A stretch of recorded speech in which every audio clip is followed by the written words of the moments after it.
now listening to the Outsiders of Horror podcast.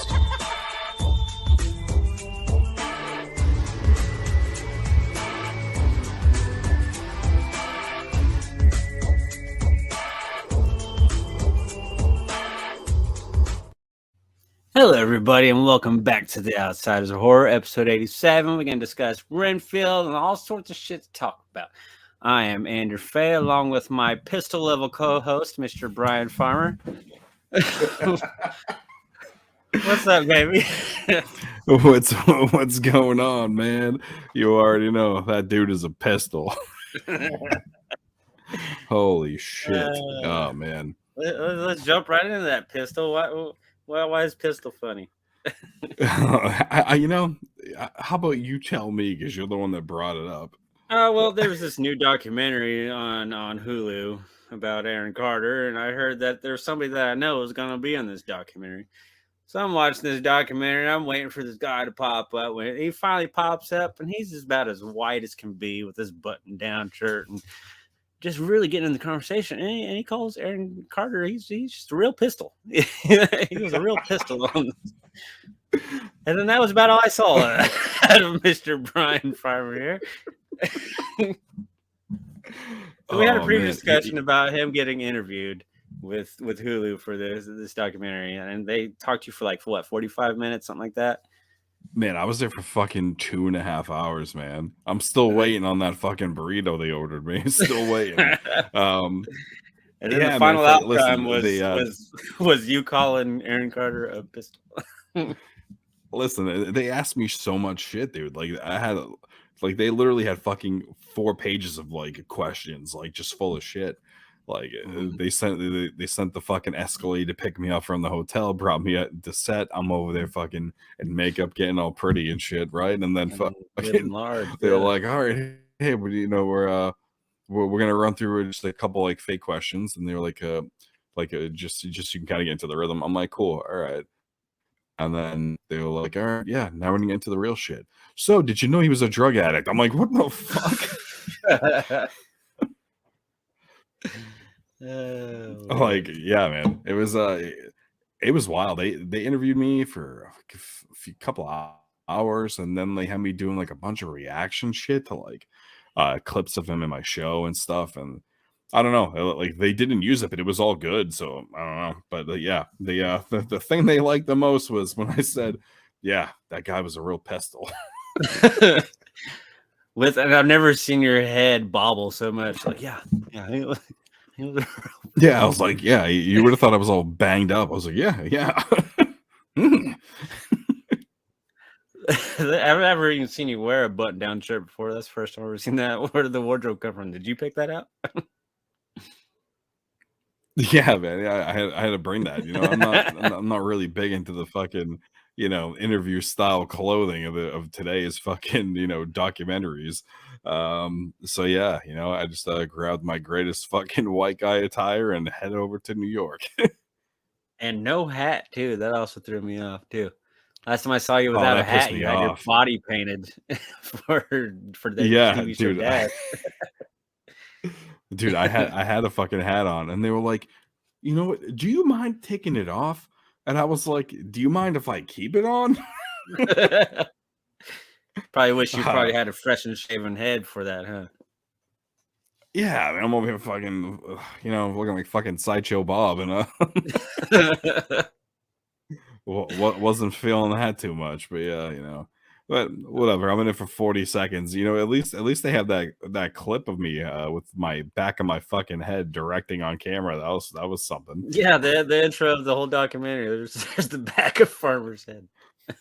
Yo, listen, I gotta tell you, like that whole trailer to that documentary, the first fucking shot is the slate from my TV show. Yeah, like because it has your name on there.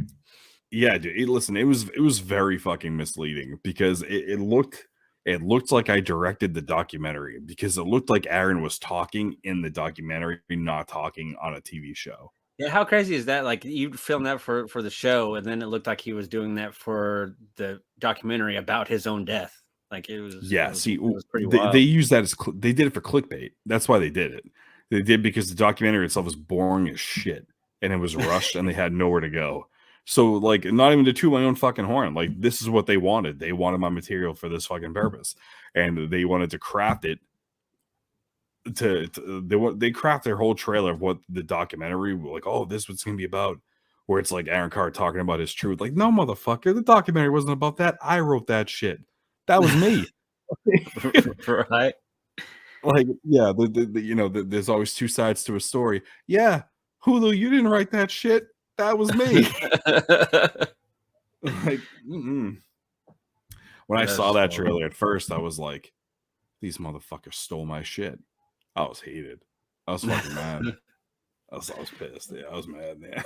Well, I'm glad you kind of said that the documentary was pretty boring, because it wasn't the greatest documentary I've ever seen in my life. I'm not gonna lie. It was the fucking AJ Backstreet Boys fucking memoriam fucking Right. doc. Like, It was like his eulogy for Aaron.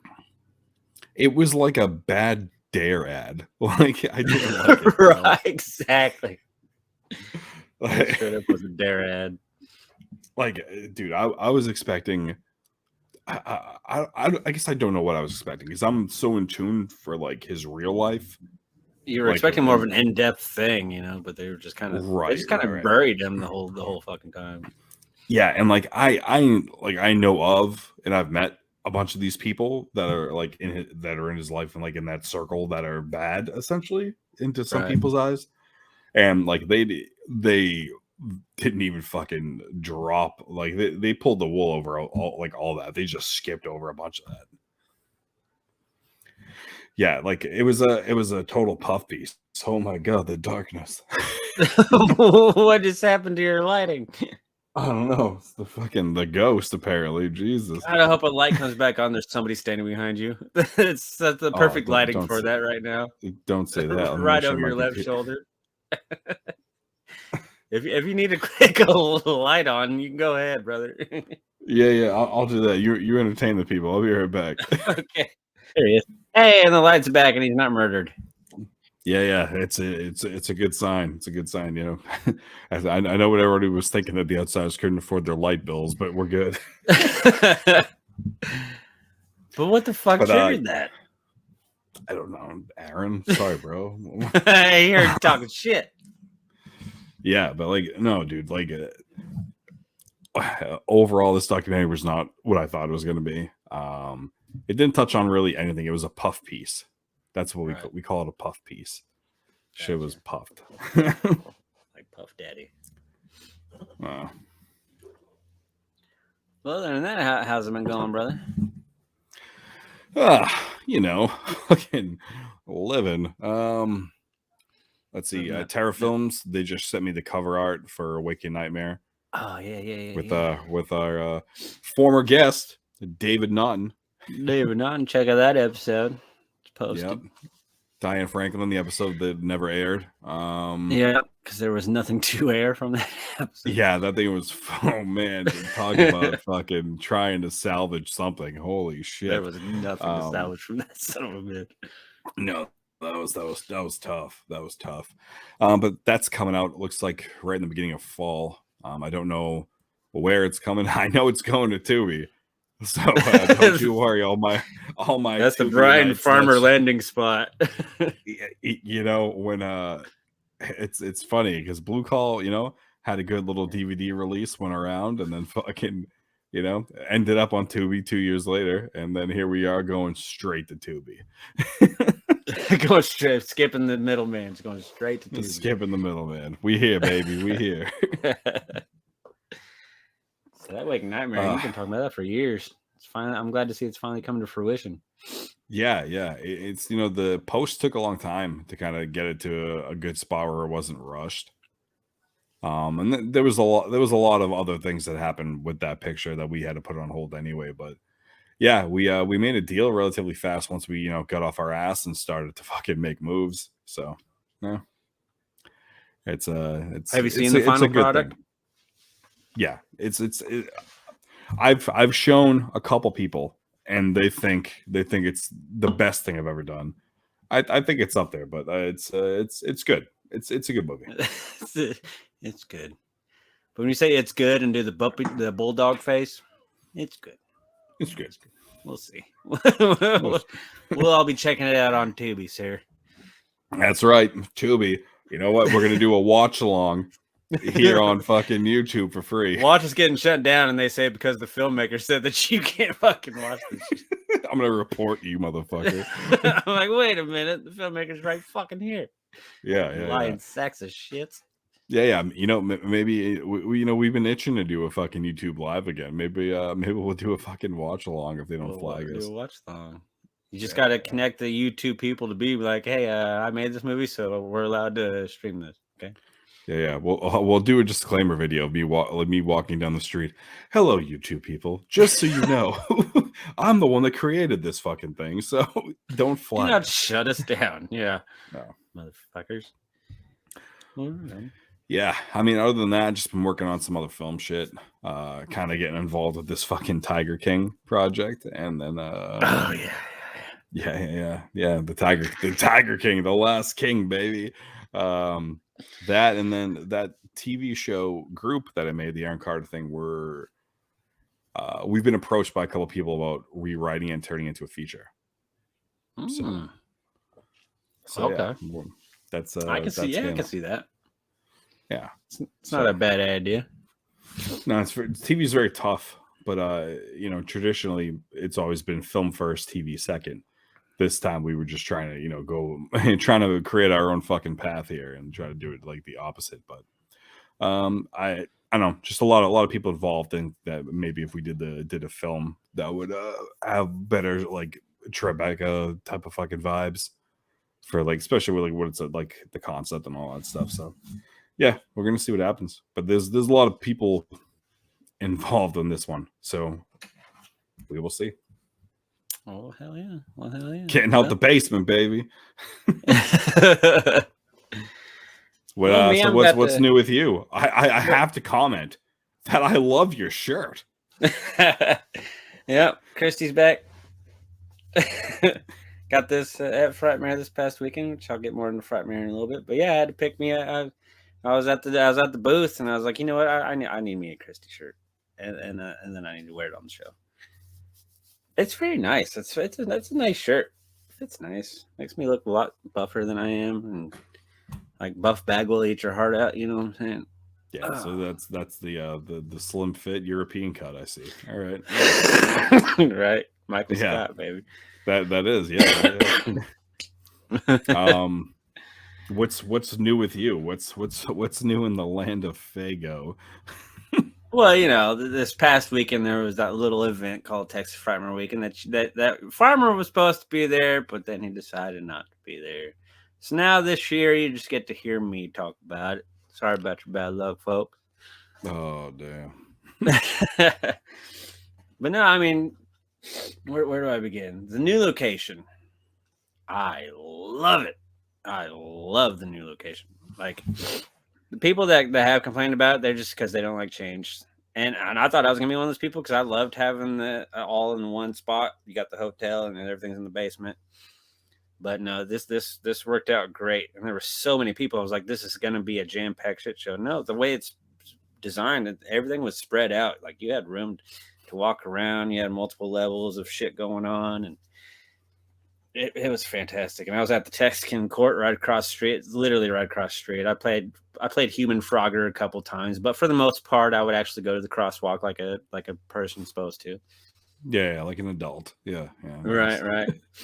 Thursday night I went down and well, I went to my buddy Johnny's house, good old Johnny Tez, hung out with him. That was a lot of fun. It's good seeing him after 5 years. And then of course, and I held up to my promise. I did get drunk all weekend, but I was not pole leaning drunk like I was last year. But I still get very, very inebriated. Did you bring the statue to fucking Quinn Lord? I never did take the statue to Quinn Lord. I don't know why, because his line was never super long. None of the lines were really that long. You had maybe no more than an hour wait for most of the names. Well, it's because everyone was in line for John Carpenter. That's why. One thing is they rushed him so much. By Sunday, they were announcing, "Hey, tickets available for John Carpenter," because there is no line for him now because they rushed everybody so fast. So all of a sudden there was no line for it. So I have questions about the new setup, the new venue. You mentioned just now, like 10 seconds ago, that you like it better than where it was before.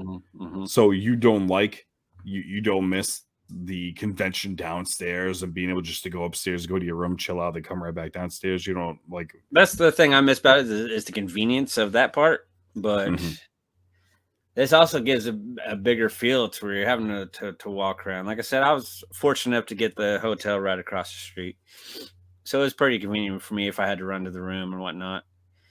But and that convention center is fucking massive. It is massive. So was everything all literally on one floor? Was there two different Your levels? majority of it was on the main floor as you first enter in. As you first enter in, there's a props check line for people to have props to make sure you're not going to go in and stab anybody. Which there was a stabbing. I'll get into that in a little bit. But no, and then you just walk right in, and then it's just this massive floor of vendors and celebrity guests, and like it wasn't compressed like at the basement of the Hyatt, to where you literally just had 2 lanes of traffic, and there were just people yelling, keep moving, keep the flow going. No, you had plenty of. I was zigging and zagging the whole fucking time. And that's not because of drunks, because I look at all this room I got. I can walk around and go over here and check out this table, and then bounce right over here and check out this table. So did they have like? So do they have all the guests kind of like around like the outside of like alongside the walls? Yeah, like your vendors are like the center of it, and then along the outside of it was all the celebrity guests. Was it weird? Having the guests all lined up like that, was that weird? No, it made sense to me. Like, because then you knew, like, okay, if I want to go find somebody that I want to get an autograph from, you pretty much know the general area you need to go to, either along this wall or along this wall. It's one of those two. You don't have to go back and forth between 2 different rooms trying to figure out where the fuck everything is. Everybody was. Because the only guest that they had upstairs was John Carpenter and Sam Raimi, the ticket guests, the lottery ticket people, the big dogs. Yeah, the big guns. Yeah, they and while I was probably right, well, when I was excited to see a lot of the guests, it was still cool seeing them interact with people, which I had plenty of room to do. It was a lot of fun watching David Sheridan interact with people and his fucking doofy shit. That was fucking hilarious. Loved that. Amy Donald or McDonald, whatever, the chick from Megan, she was just such a sweetheart watching her interact with people. She was so cool. She even did the Megan dance for everybody and shit, even doing her little flip. Did you show your rendition of it? No, because I would have broke my neck if I would have done that. Can't do that. Don't want to break my neck. Can't do that the little swoop jump. Can't do that. No. And then for people, Farmer, that like pay attention to the guest list and don't like the guest list. Well, at this new location is, if there's only like 1 or 2 people to see that you want to see, then you can knock those out and then go and enjoy the rest of it. When I mean by that, it's like you can go outside, and when they say that there's like restaurants and stuff nearby, there is fucking restaurants out the ass. Like, okay, you walk out, there's the big ass Westin where the fancy people stayed. And on the other side of that, you had the Texas Alamo Draft House. And then you had a restaurant. And when you first walk up, you're like, oh, okay, so there's 2 restaurants. No, you keep walking down, then another restaurant pops up. And everything that you want, there was like a Japanese bistro, there was a pizzeria, there was like 2 different sports bars, like some like just like kitchen things that had massive fucking menus. And then all of a sudden you go down this alleyway and there's this huge concourse with a big ass stage of bands playing music and all sorts of shit just going on. Like the first band that I walked by, they started out doing a song. They started doing a Last Dance with Mary Jane. I'm like, oh, this is a nice rendition of that. And they transitioned from Last Dance to Mary Jane into Sorry Miss Jackson by Outkast. And it was a very smooth transition too. I was like, what? That worked. And that was awesome. So there's just so much to do. Like, I mean, any kind of drink that you want, you can find down there. Any kind of food you want, you can find in that area. I mean, there's just so much to do to where there's not enough time to cover everything. Like, there's so many restaurants. I covered 3, and that wasn't even a piece of the restaurant. So, how far of a walk is that from the Texican? From the Texican to like where the restaurants and stuff are, you're literally just cutting across the Weston parking lot, and you're there. And Okay, so It's, like less it's than a just 5-minute walk. yeah, not in the that at max, and Oh, all right, so it's just a super big old close. block. Yeah, it's just a big old block of just entertainment, really, food and drinks and entertainment. Just right there alone, it was a blast, minus the convention. So my advice to you is don't care about the damn guest list. Just go. Nope, care You're about the gonna guest have list. fun. You're gonna have fun. You actually, I like because of this experience. I hope they only announce like 2, maybe 3 people that I want to see, and then leave the rest for it to be open for me to go out and do other things. And I mean, that's how it normally is anyway. You never really meet that many people, regardless. well, no, because I see the lines, and it is a drastic difference from last year. All the capped off lines and stuff like that. There was no capping this year or anything like that. They capped off David Howard Thornton's line a couple times just because they didn't want people spilling out. But the only reason why they capped it is just they're like, wait a few minutes, let the line come down, and then you can come in line. Because they just had a small section for him. He probably had the biggest line on the floor. Good old David, the Terrifier people. But I do have a few pictures from the weekend. Just a we got a few. I didn't slideshow, take y'all. too many. Oh yeah, you're gonna love my photo op with John Carpenter. It was glorious. Look at this son of a bitch. Okay, so you both look like you fucking. Oh man. Oh, yeah. Oh boy. and it turns out Carpenter looks like that in every single picture. Pretty much 3/4 dead. Like a And corpse. Yeah. He yeah, looks like a fucking Caucasian Dr. Seuss cat. Like, right. And that's not the face of somebody because it looks like I have my thumb in his ass. For one. I mean, I'd believe it. Yeah. And then look at my face. I look like I'm a pedophile sitting across the street from a playground. Like I just look Very very slim blade. that 1,000-yard stare going on right there. And I mean, I wouldn't want a normal photo op, so I'm actually not mad about the way this came out. Nice. The Manson family. Nice. Right. And the only other guest that I met for the weekend was good old Alex Winter. All right. I have to talk to you about Alex Winter. We gotta pause here. Okay. Alex Winter, was he a fucking dickhead? Because No. I've met him twice. Bag of dicks. Right. And I was expecting that. While I was waiting in line, I was watching his interaction with everybody that was getting autographs from him. He was talking and having conversations with everybody and was like doing anything that they asked, like, hey, would you mind like posing with this book while I take a picture and I'm doing this, doing that? Would you say hi to the camera? And he was cooperating with everything and everybody with that big old shit-eating grin the whole time. Like, I don't know if your experience with him, maybe he was just having a bad week or something, but he was a totally different person this time around. My interaction with him was asking about Freaked and him sleeping in his makeup, because Steve Johnson told me he used to sleep in his makeup. He's like, yeah, I used to have to sleep on my side because, only half the makeup for people who see the movie, he's only half makeup. So he slept on one side while the makeup another was on him. And he was a much smaller person, as you can see in this picture. I'm only 5'10", and look how much smaller he is than me. So, I mean, I don't know if you know this, but most of the people in Hollywood are fucking short. That's what I'm learning doing these conventions. I mean, everybody's a lot smaller than I expect when I meet these people. Yeah, I mean, the frame gives you size. That's why you can look bigger. Besides Ron Perlman, his head was a lot bigger than I expected. His head is fucking huge, dude. Yeah. And I got a big head. His is fucking big. Then I said the Texican. I took kind of a picture of the Texican to kind of give because the concourse area of the Texican was fucking awesome. It was just a big old party scene. Okay, we're gonna pause here. What in the fucking redneck is going on here? I did not know that girl had her shirt off when I took the picture, so I probably looked like a creeper taking a picture at the time. Well, if horror movies have taught me anything, that girl in the blue is next to die.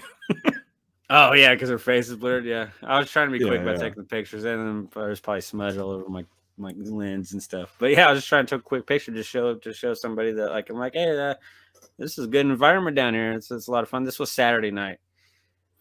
And the dude to the left of her looks like your brother. that's our buddy Adam. We hung out with him all weekend. He was really cool. He's actually one of the workers there. Oh yeah, yeah. He's a really cool dude. So this looks like a fucking party over here, huh? Yeah. The Texican was fucking great. That like in the background, you can see they had Giant Connect 4. They had cornhole. They had a big old like chimney, like fire pit thing over to the right of that.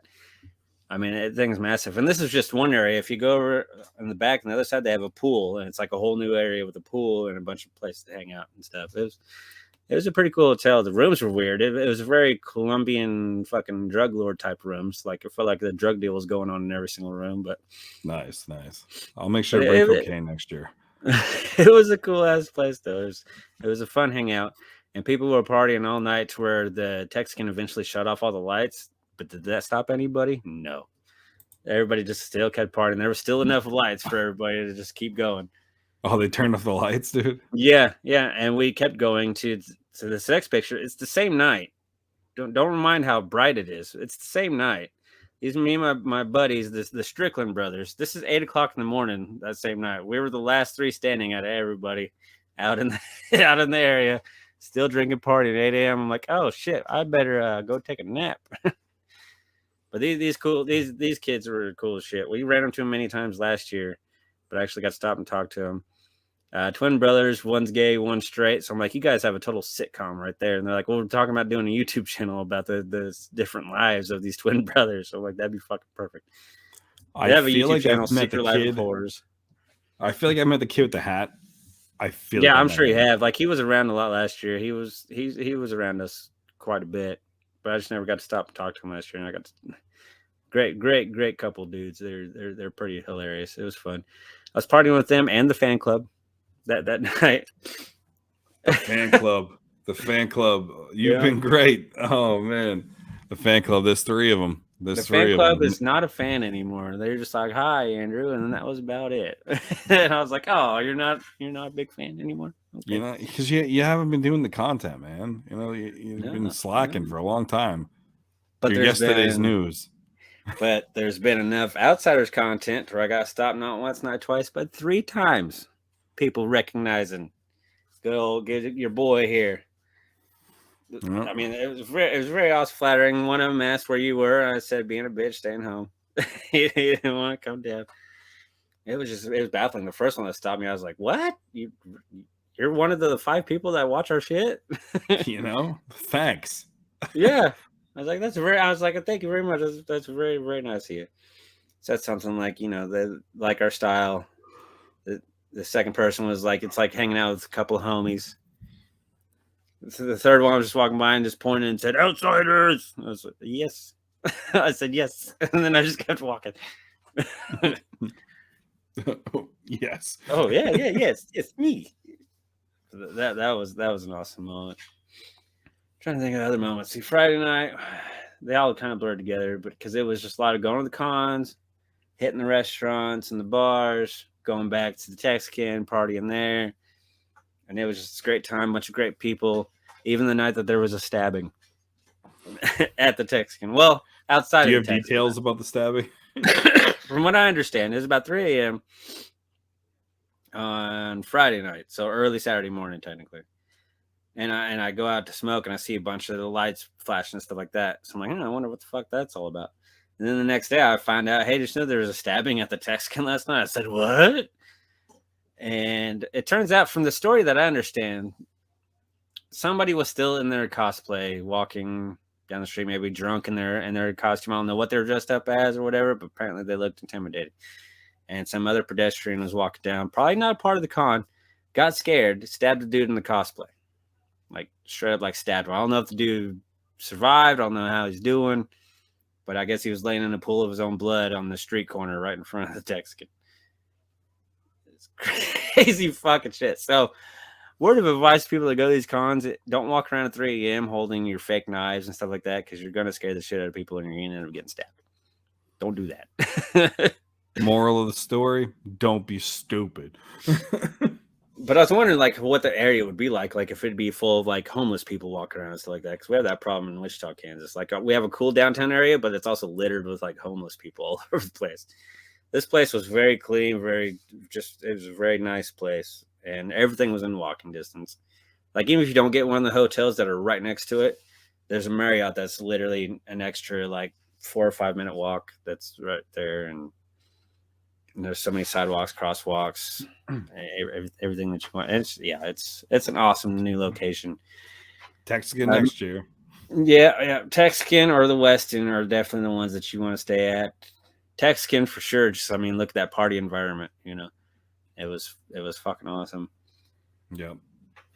But do you have more I highly pictures? recommend. Nope, just those 4. I only have those 4 to that show. I took maybe like 20 in total, but none of them are really like story worthy. Just random pictures that I took. Minus big personal regret. Overall, this was probably my favorite Frightmare, just because of the environment and so much to do.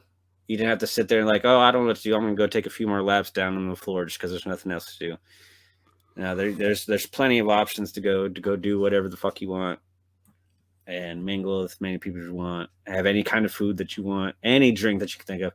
Oh man, the sports bar that me and Colonel and Abby and Anissa stopped at, they literally had between 80 and 100 beers on tap. So you knew I was in fucking heaven. And they were playing the Stars fucking playoff game too. I'm like, this is the spot. We're gonna eat here. And their menu was massive, so many things to choose from. Any kind of food that you want. I ended up just getting a burger because I'm like, I don't even know what half of this shit is, but it's pretty fucking good. It's either the burger or the orange chicken because they sold both. All right. Orange fucking chicken. All right. Yeah. But yeah, I highly recommend everybody and anybody to go. What drink did you get? Just classic fucking Coors. Oh yeah, because I was walking around that whole entire bar looking at all the different taps, just slobbering all over myself. I'm like, I don't know which one to get. I tried several different ones, but at that moment, I saw that they had the good old Texas Red that I used to drink when I first started going to Frightmare. I was like, give me that, give me some of that. Then I tried something else, but I don't remember what it's called. I was just like, that's a cool name. Let me try one of that too. And one bar that we stopped at, I thought they had safety.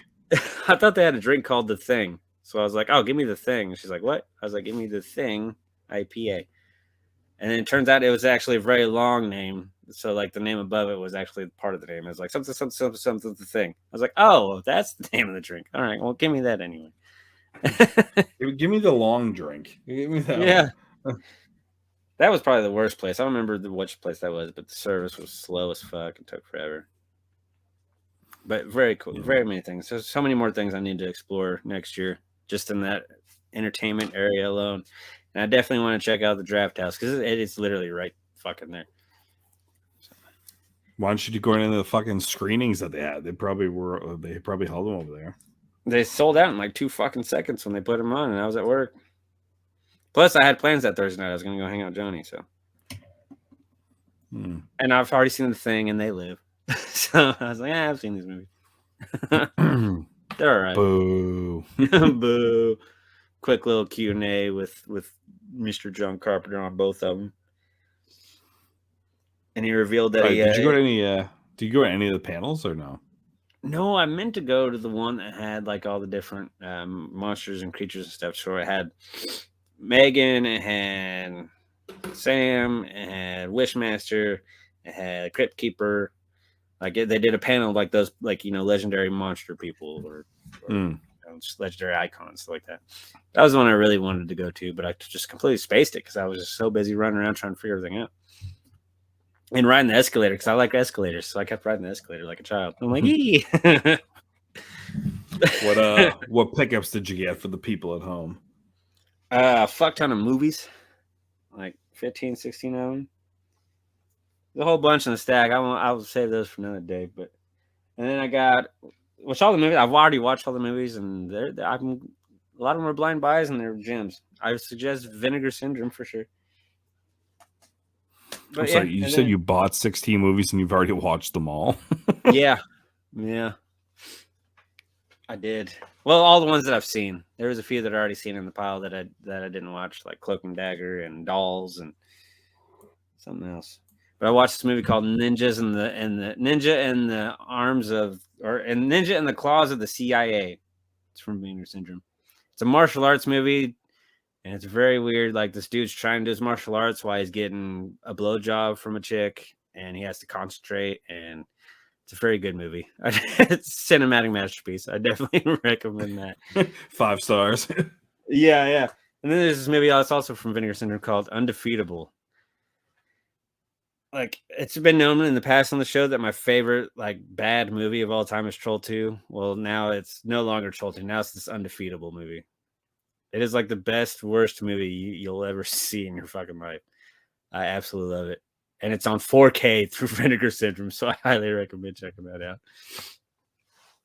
And then I got a big ass print from Freaked because I was looking for anything and anything Freaked, since that was kind of my theme for the weekend, meeting Alex Winter. Big ass print, don't know what to do with it because I don't need wall space or anything. But I literally tell myself if I see anything Freaked, I'm buying it. And so I bought that. I got this shirt. I got my Nightmare Toys shirt, Christy. Hey, baby.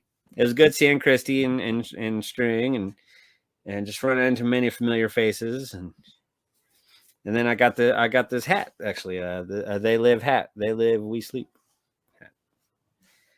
And then I was drinking because I was wondering, like, okay, are they going to really be cracking down on people bringing in their own beer?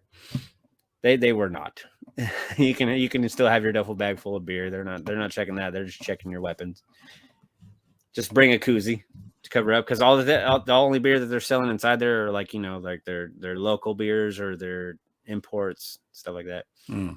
Which I drank this beer called Dallas Blonde. Those are delicious. Dallas Blondes are delicious. I had this beer called Fiery Redhead. There's a theme here on these beers that I'm drinking. Fiery Redheads are very tasty as well. So Dallas Blondes and Fiery Redheads, I highly recommend those for sure. Dallas Blondes, all right, Dallas all right, Blondes all and right. Fiery Redheads, yeah, they were. So all right, so did you see anyone sneak their own beer in? Yeah. I mean, people weren't too all fucking quiet about it. I'm like, all right, I'll do it too.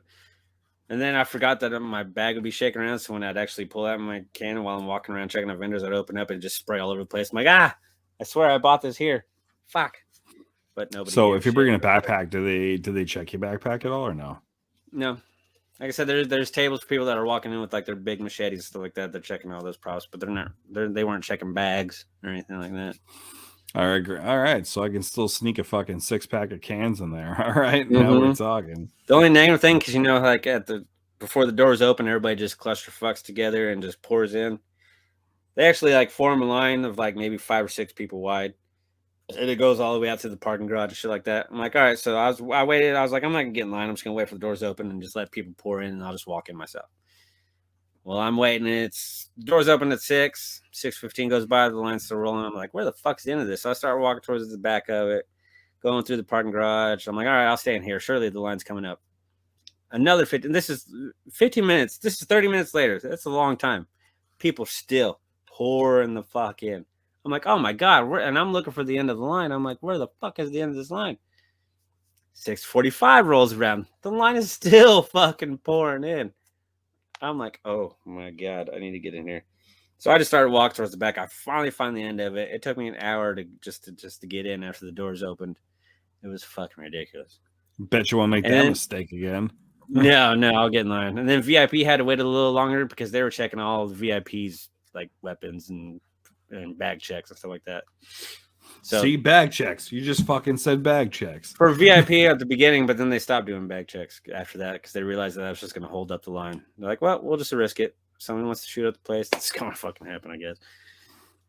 But yeah, so VIP people were pissed off about that. Overall, I heard that the VIP people, they were overall happy, but there was a lot of complaints about, like, well, they took away a lot of the VIP pleasures this year. Yeah. It's like it doesn't even seem worth it anymore at this point. Though I would say probably the only thing that is a perk of that is just getting in a little bit earlier than regular people. Right. Yeah. Colonel was constantly debating on he was constantly debating on if he wanted to do VIP again, if it was worth it or not. He just hates that you don't know the guests until after you buy your VIP. That's always the gamble there. Yeah. That's the big gamble on buying that VIP.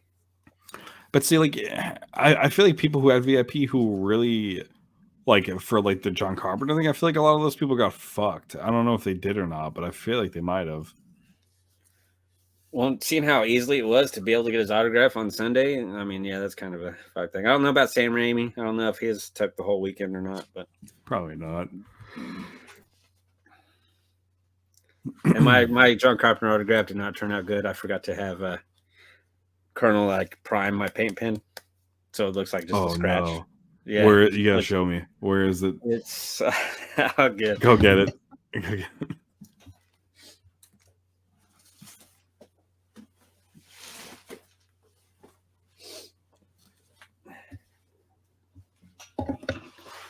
So as long as I hold it in the right light, you'll be able to see it.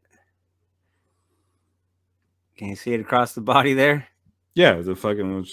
Yeah. It actually looks better in that light, but because it's, I don't know. You do have to hold it just right. I mean, I'm not mad about it. It's there. I like it.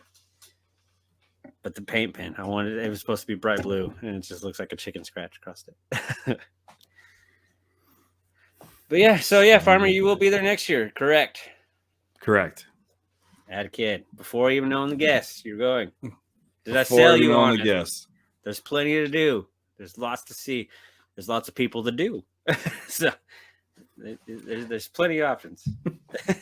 So you're saying there's a chance? Yeah. And it's May 17th through the 19th next year. Yep. Yep. 348 days from this recording. So I've been hearing some conflicting shit about those dates. I saw some people saying like, okay, those are the dates, but then apparently at the Q&A or something like that they did in one of the panels, they announced that it's going to be a different date. I don't know. That's the latest date I know. The date that they announced when they announced this date, because they announced both of them at the same time. I just know that they were trying to go for their normal weekend, the first weekend of May or whatever, but the convention center was booked, so they had to pick different dates for the next couple years. And then it sounds like they'll go back to the weekend before Mother's Day, 2025, I would say. Because, man, I gotta tell you, holiday weekend fucking sucks. Plane tickets like 3 times the fucking cost on a holiday weekend. Yeah, and I didn't even think about it. Yeah, that is stupid. That's just Memorial Day. Jesus Christ. Did I forget people? Yeah. Well, so yeah, we the outsiders will both be there next year, guaranteed, for your money back that you paid in 0 for. That's right. And if you're looking for your money back, go see Faye. All right. All right. Well, we're gonna get into some. Faye Renfield. still owns the Faye Club a drink anyway, so. No, I bought them plenty, even though they gave me a lot of shots this past weekend too. Body shots, nice. Yeah, no, sir, no. But anyways, we're about to get into Renfield, but first I have to pee, so we're gonna do a 2-minute break. This is actually the clip from last year's TFW of us talking about the poll. So we'll run this clip and we'll be right back. Wait, yeah. Oh, and I could have sworn there's some sort of like Bigfoot footage of like you drunk. Seen in people's vlogs. I've got the series of photos here. Okay, my buddy Larry took a series of photos of me and this light pole, and it tells a story on its own. Okay, so here's the first one. I'm meeting my friend, the light pole. Nobody's talking to me. Everybody's back is facing us. Wow, I just now noticed that. Yeah, that looks like a classic to me. Yeah, and then picture 2, I'm pointing at something. Are you guys having a conversation? I'm talking to something, or I'm pointing at. I don't know what the fuck I'm doing, but I discovered something, and I'm enjoying myself. Then the next one, I'm looking down, and it's like the whole. How did I get here? Fucking. It's like the whole, where did my life go? What did I do wrong? But the best part about this picture is looking in the background, booty. That lady in the far background is just ass. Would you look at that? And then the last one is when I got the deer in the headlights, fucking Bigfoot. Hey, found you. You got me on the camera. And that's not even the best part of the picture. The best part is look at that dude over to the left. With the dude, that's fucking you going to TFW. That's like a. I was gonna say that I'm pretty sure that is me, and I time traveled to go relive my fucking good days. This is one of my good days. That is you. Me with my fucking ski slope stick and old you was looking down on fucking new you. I went to go visit my old self. Apparently, these Yeah. are the good days of my life, so I hope I enjoyed them. This is like Back to the fucking Future for an alcoholic.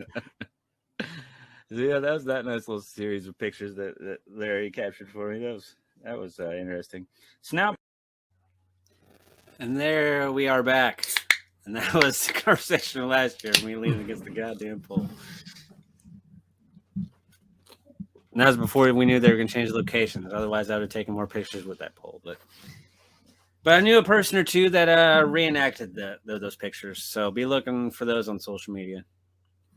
Oh yeah, someone reenacted it. Mm-hmm. With the finger point and the questioning life and the deer in headlights, they did the whole works. Did they have the ghost of fucking Christmas past hanging behind them or no? No, but he was there this year. We recognized him. Fuck up. Colonel recognized him right off the bat. He was there. I was like, son of a bitch, I'm still alive. I'm gonna live a long time, people. That's fucking Elder Faye right there. It was something else. Anyways, tonight we're going to discuss the new Renfield starring Nicolas Cage and Nicholas Hoult and Aquafina. I don't think that's her real name, but we'll go with it. I hope it is. To be named after bottled tap water is fucking something epic. Right, but then change the spelling so you don't get sued. You know what I'm saying? But right off the bat, I gotta ask you, going into this movie, did you know it was gonna be like this like high stylized like action type film? Not even in the fucking slightest. I didn't know. I was thinking, I was like, there's no way Farmer thought this was gonna be like this. No. I watched fucking like 30 seconds of the trailer, turned it off, and then I was like, all right, we'll watch this. Didn't even see it through. So this was another pretty much going in blind, pretty much on this one. Yeah, I'm just getting my notes together here, but yeah. So This is totally blind, but I love Nick Cage though. Oh, I know. Oh, and he absolutely fucking crushed this, which we'll get more into. But what surprised me though at the very beginning, I was wondering like what form of Dracula and Renfield this was going to be, and it's straight up a follow up of the the ghost seat and the 1931. It's the same ones. It's the old Dracula and the old Renfield from the original, because they did either the deep fake or they reenacted it. But you remember the little black and white part at the beginning? It was straight up from the original from 1931. So it's the same as that character, just in modern day. Yeah, they had the old fucking logo too, the old Dracula logo. Yeah. The grainy yellow. Yeah, that was a nice touch. So I was happy about that. And you get right into it, and I was expecting the style because I knew what movie I was watching, because I really wanted to see this when it came out, but I was busy that weekend or something. I just never got around to it, and it flopped, so my theater pulled it like immediately. Really? Which it was unfortunate that this movie flopped. I really thought it was going to be good. Like I thought it was going to like be big in the box office, because I mean, it's a modern day twist on an old take that people love, and I was expecting the Universal Monsters to come out strong for this, but nope. It flopped pretty bad, unfortunately, which is unfortunate for Nick Cage, because he always wanted to play Dracula. That was always like one of like 3 roles that he always wanted to play was Dracula, to where he even shaved down his teeth for this role. Did he? Yeah, like that's how into it he was. He shaved down his own teeth to play Dracula. Fuck, crazy, right? That's still how dedicated he is after like 7,000 movies that he's done. He's still that dedicated. But I mean, it's a step up from his straight to video shit that he's been doing the last 10 years. So don't fucking knock that, all right? He fucking crushed it. I still haven't seen Pig. I hear that's a good movie, but I haven't seen that either. Let's see. The shaving down his teeth, like I just feel like nails on a chalkboard in the back of my fucking head right now. It's just killing me. That's dedication. That's fucking dedication. And since we're on Nicolas Cage, I mean, I thought he crushed this performance as Dracula. I loved his take on Dracula, because it had the blend of the old school Lugosi, because that's the Dracula he's supposed to be, but then it still also had that Nick Cage touch to it, And since this was a horror comedy, he added that Nick Cage comedy flair to it that we all know and love. And this was probably my favorite rendition of Dracula that I've ever seen. No disrespect to Gary Oldman, because I love Gary Oldman. He's the greatest actor of all time. But this Nick Cage Dracula, crushed, fucking killed it. What'd you think of his performance? I thought that if you don't have Nick Cage in this movie, your movie's trash. And Nick Cage was like the only redeemable fact. I mean, the kid that played fucking Renfield was cool too, but Nick Cage, he's a hell of an actor. Nick Holt. Yeah. He's Nick. You know, people give him a lot of flack that like he's like this, like he's a bad actor. You can only do like this, like he only has one range of motion, like Keanu. Yeah. And I'm like, nah, fuck that shit. Fuck that. You just haven't seen him fucking really act. I fucking Cage. I mean, he's a fucking legend, and he still is a legend. Nah, and he's had a little bit. I thought he was great. I love his comeback story that's going on. Because did you see that one where he plays himself, the unbearable weight of massive talent, or something like that? Him and Pedro Pascal. Yeah. Because the guy wants Nick Cage to be Nick Cage. Yeah. I haven't seen it, but I want to though. It's really good. I highly recommend. What is your favorite Nick Cage movie? You can only pick one. It's always between two, but I have to lean towards Con Air. Love Con Air. Like there's this movie where Simon Pegg is saying like, name the greatest movie of all time, and everybody's like, you can't do that. That's opinion based. He's like, no, I got the answer. It's Con Air. He's like, it's literally everything that you want in a movie. It's got the action, the comedy, the drama, the romance. It's picture perfect from beginning to end. It's Con Air. It's the greatest movie of all time. I'm like, you got a point there, Simon Pegg. But it's always either that or Face Off. I think Face Off is a blast. You would think it'd be like the older 80s ones where he was doing comedy stuff, like Once Bitten. Like Raising Arizona. Raising Arizona, stuff like that. Or This Could Happen to You. I don't know why I like that movie, but where he wins the lottery and he promised his waitress, like, if I win the lottery, I'm going to come back and tip you like half of it or something like that. That was really good too. He's done so many good ones. They just keep popping in my head. Yeah, and it pissed off Rosie Perez, who was his girlfriend in the movie. Like, you're going to have her winnings to this waitress because you promised her that you were going to give her the tip if you win. It's a good movie. What's your favorite Nick Cage movie? I know you want to say Gone in 60 Seconds because you impersonate it all the time, but... No, actually, the best Nick Cage movie of all time is fucking Con Air. Exactly. Yeah. I mean, that movie is pretty fucking flawless for beginning to end. Faye, ask me what I'm going to do. Don't move or the bunny gets it? No, I'm going to save the fucking day. Oh. And nobody else would have been able to deliver that line besides Nick Cage. Quick funny segue that an airport stewardess didn't think that was that funny. I was in the emergency row, and when you're in the emergency row on an airplane, they ask you if you can comprehend if in like an emergency situation, opening up the doors, all that shit, doing all that. The lady goes, will you be able to do this? And I looked at her. I was like, lady, I'm going to save the fucking day. She probably had no clue what you were even referencing there. No reference at all, but I did it for Nick Cage. But yeah, I love Con Air. Terrible fucking little southern accent he had going on there, but love the movie.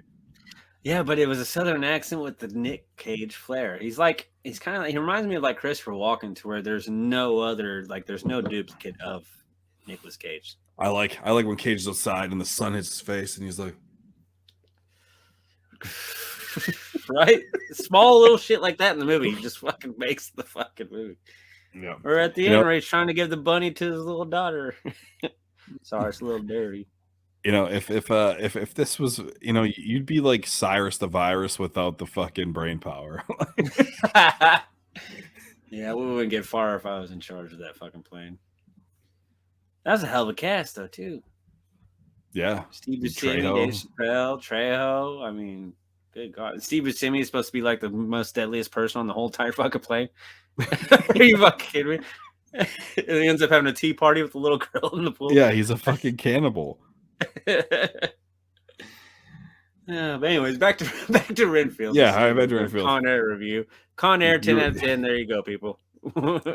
You were a real one, Cage. You were a real one. Right? Yeah, and we it's clear. Me and Farmer both agree that Nicolas Cage is a fucking legend, and he really did help this movie a lot.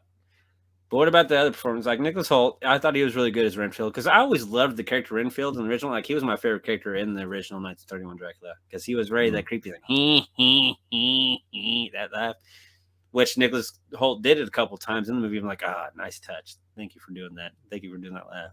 That takes me back. And I thought he was really good, being very conflictive on and I love the group, the help group, the support group. Yeah. Yep. I thought that was great. And I was very sad when everybody got killed. I was like, no, you do not just kill everybody in the support group, including the chick from Terrifier. Oh, is she in that? The short-haired girl that keeps getting interrupted. The short-haired girl that keeps getting interrupted. She's in the first Terrifier. Oh, the guy that played Mark the counselor. I loved him in The Good Place. I was fucking hyped that I saw him as the counselor in that. And fucking. He looked familiar, but I was just like, how do I know this guy? Yeah, he looks like he would have been that annoying guy from The Office that fucking worked in like the worked for Daryl, but no, he was on this TV show The Good Place. He was great. I had a note here. No, but we'll get back to the note. Keep going. Okay, but so my next question for you is because it's well documented that you really like the Italian style horror lighting, the red and blues, or just like heavy, deep colors, which this movie heavily featured. I mean, did you like that in this movie? Did you think it was a nice touch, or do you think it should have been a different style? I like the lighting choices for this. I don't think I would have lit this traditionally because I don't think it would have hit. Right. And the scenes where it was traditionally lit, I'm like, this kind of feels off. Like the whole movie should have had the bright lights the whole time. Yeah, but I mean, if you think about it, Cage he's heavily favored into that green, nasty, fluorescent, like hospital light.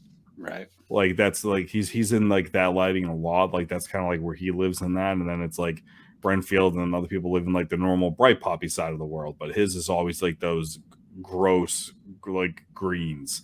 So I liked it for that because it helped distinguish like characters and shit like that. So I'm a fan of it. I thought it was good. I was a fan of the lighting.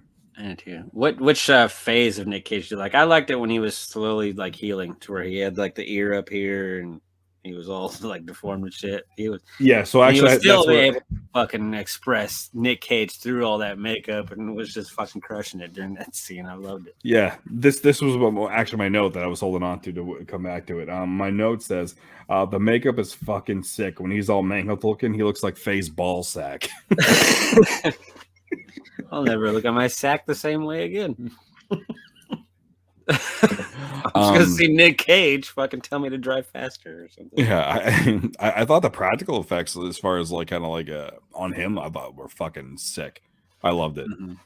I was a big fan of him. Another thing that surprised me in this was all the gore. I wasn't expecting it to be as gory as it was. And people always bitch, we need mainstream movies with more gore. Well, this movie had plenty of gore. Like you got the dude's head getting slammed, like punted off and slammed into its window, and just all sorts of exploding bodies and just a bunch of fucking crazy gore during the stylized action violence, which I like the stylized violence like that because I love action films. So yeah, I was very excited about that. I liked it. You know, I know this was kind of like in like the comedy aspect of it, but it felt kind of like similar to what is it, Last Night in fucking Soho, whatever it is, kind of like with like the lighting and just kind of like the quick cuts and like the shots and like how everything kind of like comes together. Like it felt like very reminiscent of that. Right. And I love that movie. So like that's kind of as this one was progressing, I was like, all right, I dig this.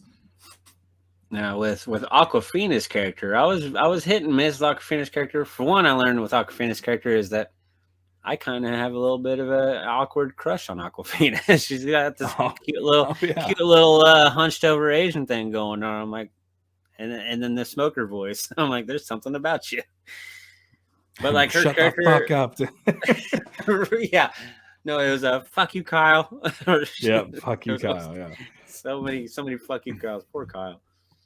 Poor But fucking I guy. enjoyed her character. I didn't think the way that had to have the little side story of like the history of her dad. I think it should just been she's a cop just trying to be right since everybody in that system was on the payroll of these people.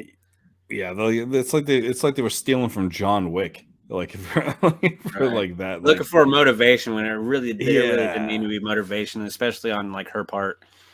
We had because enough motivation going on with Renfield.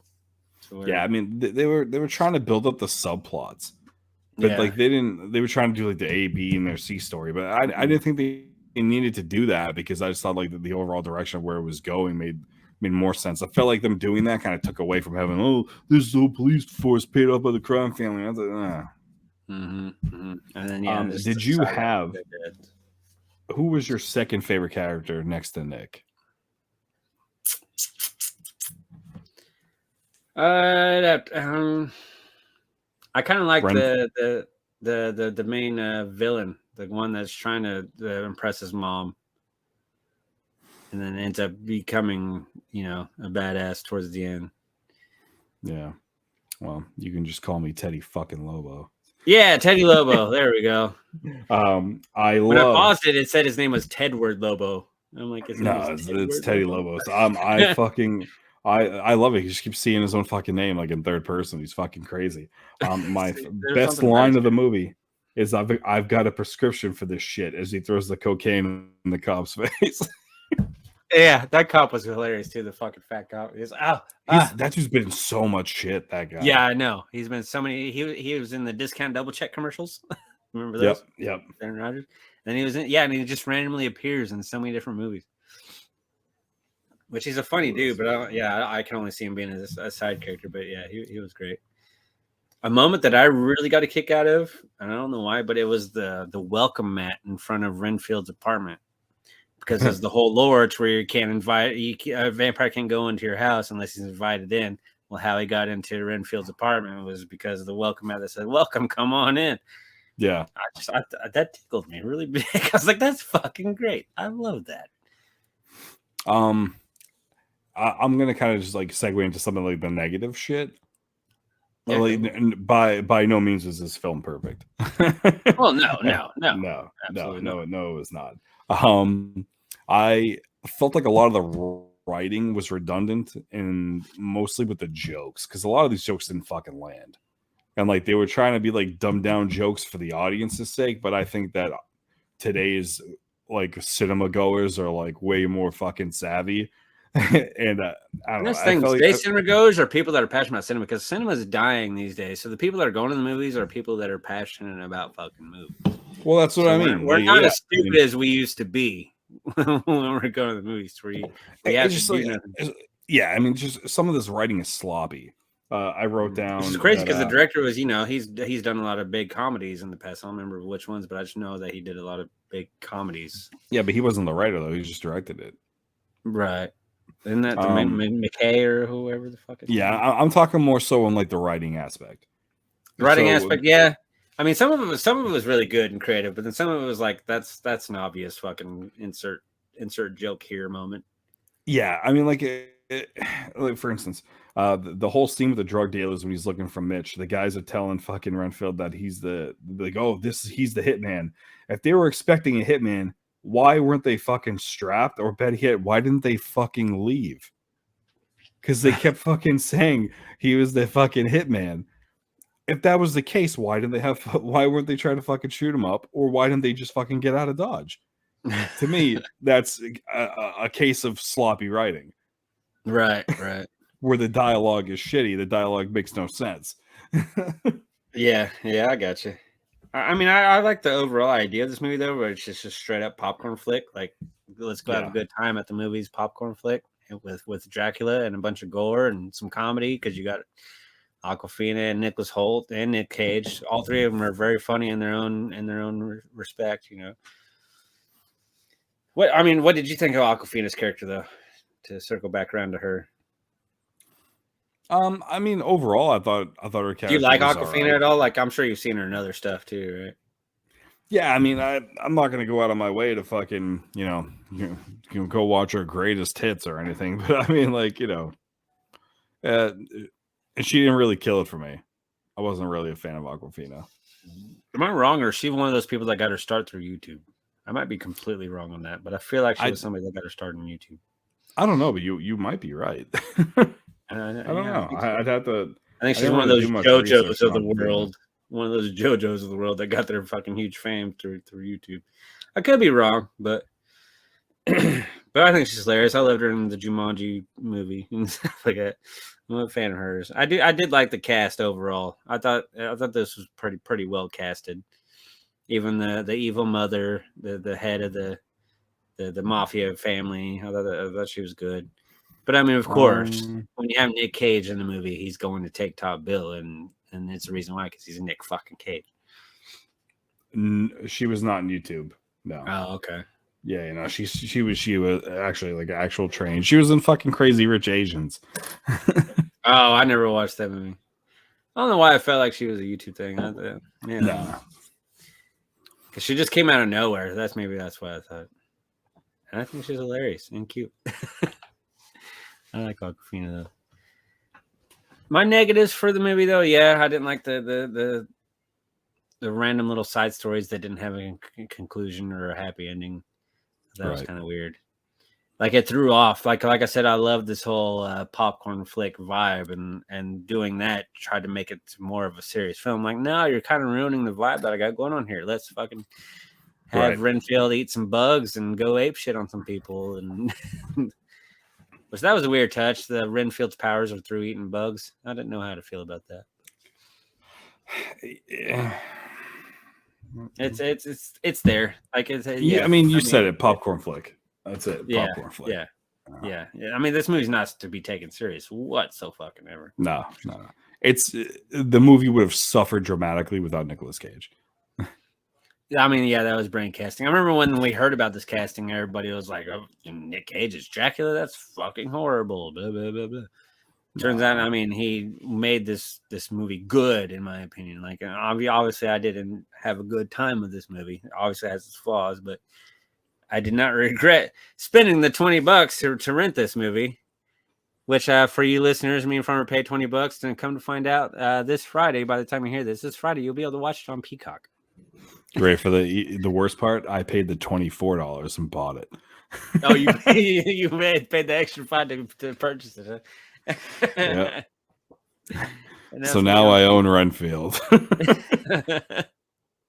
I almost did that shit too. I was like, nah, I'll just rent it. And if I like it that much, then I'll buy the hard copy. And then I saw it was coming on Peacock this week. It's coming on the cock this week. Like, son of a bitch. Yeah.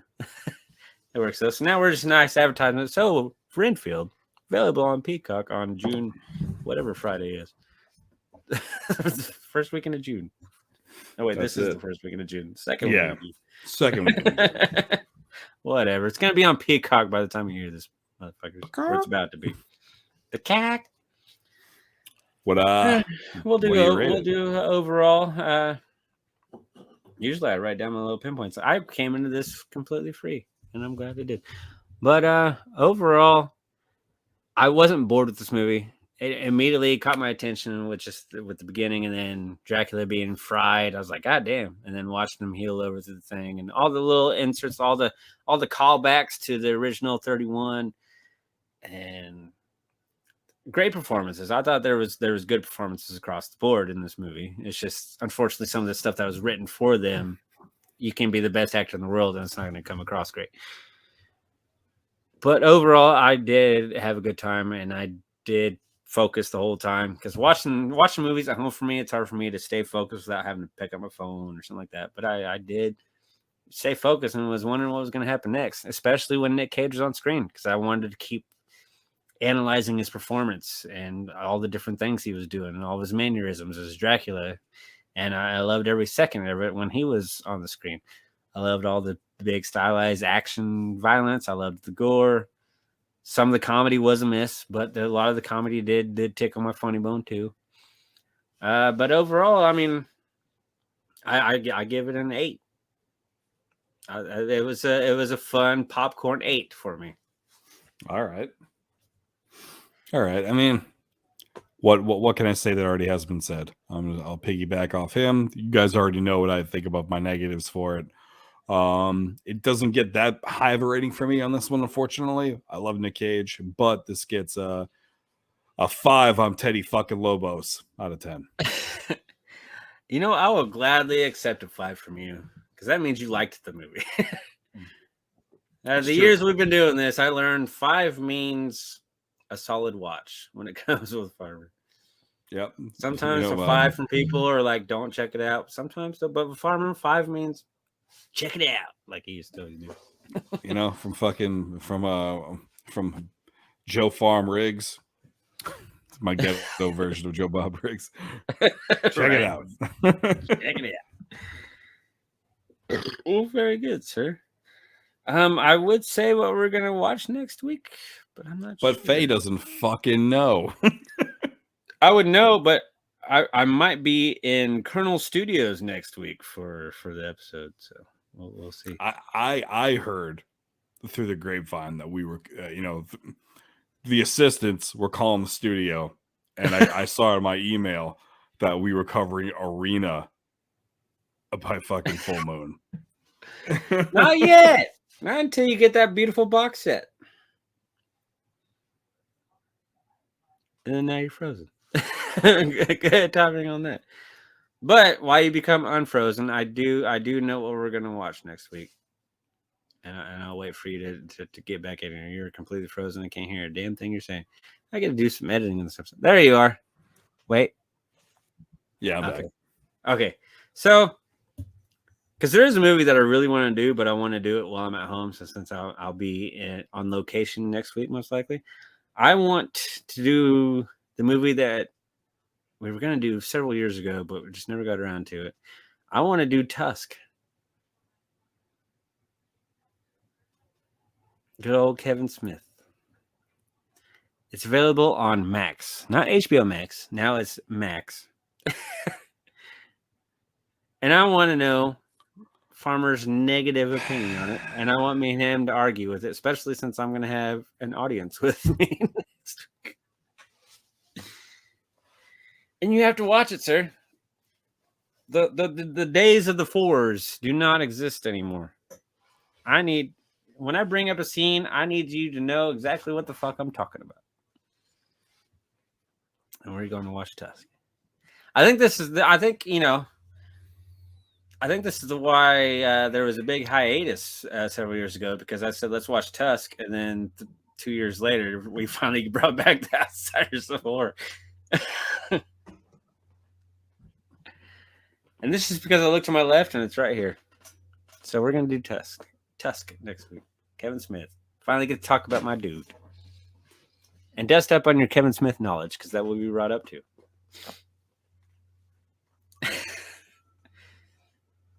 Oh, you can have your fucking pouty face all you want. But this is how the show works. I pick one, you pick one. I pick one, you pick one. And guess what? We have to watch whatever the fuck we say.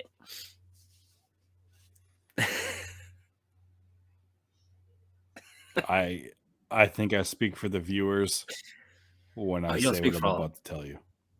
There's a lot of fans. Are you ready, Faye? Are you ready? Mm-hmm. Are you ready? Oh, I'm ready. There, Triple H. I'm ready. Go fuck yourself.